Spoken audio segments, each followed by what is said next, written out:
কোন বৃহত্তম সংখ্যা দিয়ে 564 ও 630 কে ভাগ করলে প্রতি ক্ষেত্রে 3 ভাগশেষ থাকবে? এই অঙ্কটা আমরা কিভাবে করবো দেখো। এই অঙ্কটা করার জন্য আমরা প্রথমে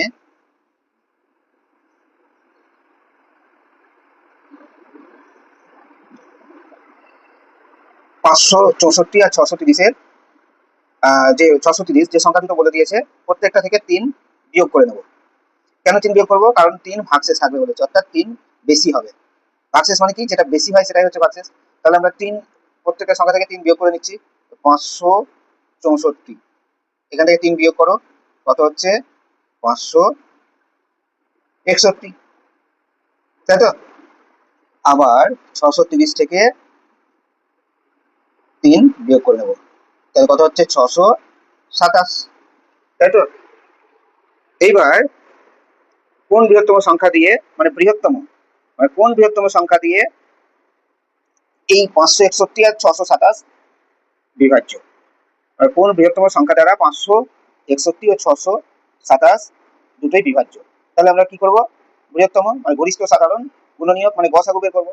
তাহলে 561 627 এর গসাগু বের করো। ভাগ প্রসেসে করি, তাড়াতাড়ি হয়ে যাবে। 561 দিয়ে আমরা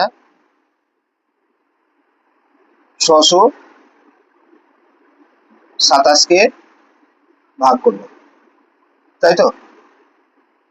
যে পুরোনো ভাগ প্রসেস আমরা করছি। তাহলে একই আছে 1, তাহলে হচ্ছে 561, কত হচ্ছে? 6 বিয়োগ করো, 6 66 হলো। এবার কি হয়? গসাগু নিয়ম অনুযায়ী এখানে চলে আসে ভাজকটা, 561 এখানে চলে এলো।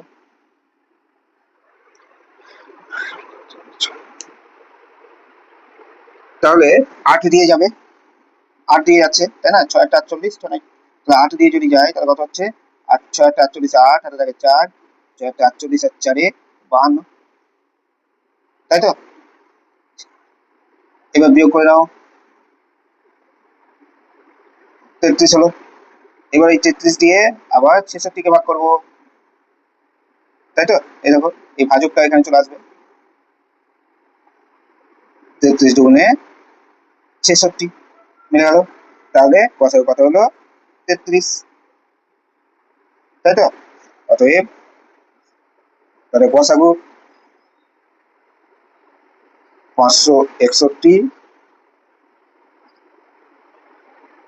ও 627 গসাগু